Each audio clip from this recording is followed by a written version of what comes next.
Ну вот, сегодня пока размышляла, идти смотреть, снимать закат или не снимать закат, так и не успела.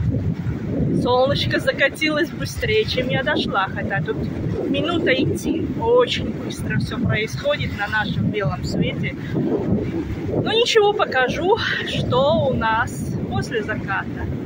На небе опять интересные облака, тучки. Вот, как-то так. Но солнце действительно сделало такой быстрый рывок и было за горизонтом. Это просто восхитительно. Красота.